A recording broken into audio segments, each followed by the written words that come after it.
When we talk about the plague, uh, sometimes the bubonic plague, sometimes just called the plague, Black Death, one of the things that we have to remember is that it doesn't happen in isolation. Obviously, it happens with the actual germ.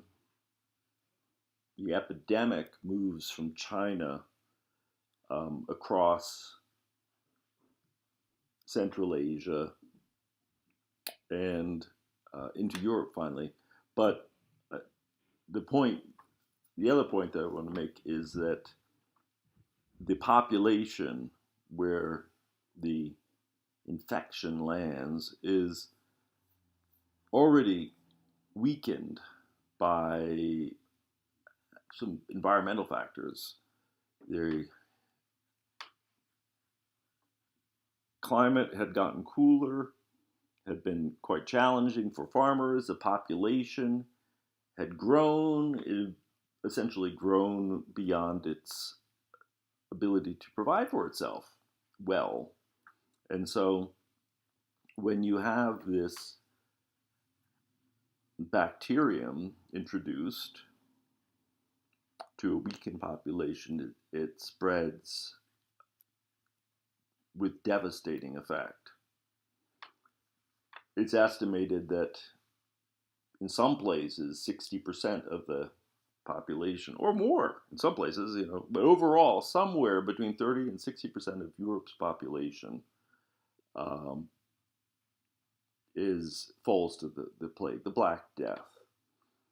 There is an actual identifiable germ, the Yersinia pestis bacterium, and there are different forms of the plague that manifest themselves. The consequences of the plague are cultural, political, economic. Because of the huge mortality rate, the bargaining power of the peasantry and the basically the lower middle classes is increased relative to the landowners, the nobility. At the time that the plague is introduced, you have to remember that germ theory is not, it's several centuries in the future. So you can only imagine how horrible and mystifying and terrifying this germ is. This effect. These people just dying in agony. Um, there's an illustration of the time here. Swollen, uh, swollen limbs, painful, oozing sores, um, vomiting, um, black, black bruise-like marks where the lymph nodes are. Um, a lot of the plague is introduced through the trading ports of Italy. We have, you probably are familiar with the word quarantine. Quarantine comes from Venice, the word from the experience of Venice, an attempt to save itself from the plague and to isolate, to basically stop ships from anchoring or from dislodging their cargo for 30 days on the theory that you'll be able to see whether the plague is there or not on the ship. So you have the giorni, quarantine. Um, and so we have Genoa, we have Venice, we have the spreading through Italy first and then up through Northern Europe, going all the way to um, Great Britain and even Scandinavia. At the time, the they really, as I said, they didn't know why the plague was spreading, what it was. I thought, was it just evil, polluted fog?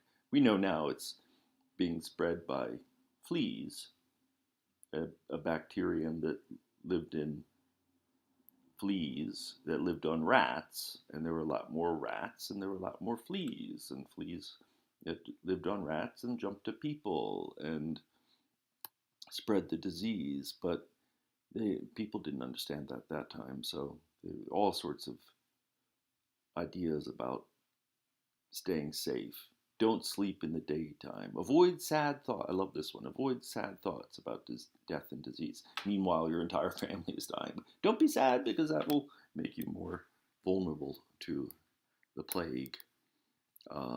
There were ideas about whipping yourself, and you would have groups that the flagellants who would whip themselves to show their penitence and show that how sorry they were for their sins, and on the theory that they would be spared from the plague. As it turned out, the Pope at the time was initially thought this was okay, nothing else seemed to work, but I think he thought it might be a little threatening to have this religious enterprise happening without his sanction, and so he spoke up against it. As in so many other cultural crises and throughout this time in Europe, people responded to the plague with anti-Semitism. One of the things that, one of the rationales for this was because the Jews, the Jewish community was not as vulnerable because they were already living in a separate ghetto. So they were separated from the spread of the plague. But the Christians at the time saw the Jewish community not being affected, and so they would respond and somehow reason that the Jews were responsible for this one way or the other, and so they would burn the Jews, burn them at the stake, set their houses on fires, burn down entire communities. Sometimes the Jews would, um, you know, try and beat the Christians to the punch by burning down their houses. Others would convert to Christianity. So um, this was very widespread. The anti-Semitism was very widespread. I mean, anti-Semitism was there before the plague, after the plague, but it became worse at this period. And this map shows you, gives you an indication of not just how severely Europe was affected by the plague in these years, 1347, 1351. So that's not a lot of time, right? That's not, we're not talking about even a 10-year period. In a period of roughly less than 5 years, we have mortality, 60%. We have half the population dying. Try to imagine that in your own life. Imagine half the town where you live dying from a horrible, very sad, give you some idea about how people must have felt. Remarkably enough, of course, conflicts don't stop just because people are getting sick. So about the same time, we have this the 100 Years' War that is happening. It's, of course, the 100 Years' War. Whenever we're talking about the 100 Years' War, the 30 Years' War, it's not like it was named the 100 Years' War when people were fighting it. They didn't realize, oh, we're fighting the 100-Year War. We've only got another 53 years left of this war. They didn't know that, but as it turned out, it was roughly a 100 Years' War, and that's what we call it. It's basically a war of dynastic succession, as happens often.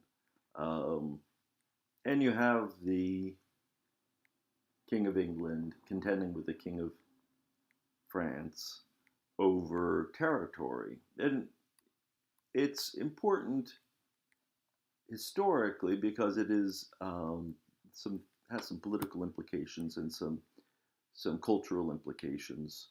Um, the French are start out not on a very strong um, foot, and they have a disastrous battle of Crécy, which lets the English um, keep a foothold that they do keep for years afterwards on France on the French mainland. Um, Militarily, we see new weapons being used. The British develop what is called the longbow. We also see a development of standing army. So this is the first time in Western Europe since the Western Roman Empire that we have the standing army, and it changes the role of the peasantry. It means that you have a political institution that is holding an army or maintaining an army um, for long periods of time. And what does that mean? It means, for one thing, it means increases the importance of taxation, which means that, in effect, the central authority is strengthened, and you have more attention given to actual um, governance and the bureaucracy that is necessary for governing a set region, a country. So there has some real it has some real political implications. It's not just another word. It has some real political implications. Here's an illustration of the English longbow, which is the equivalent of the secret weapon that the English had at that time.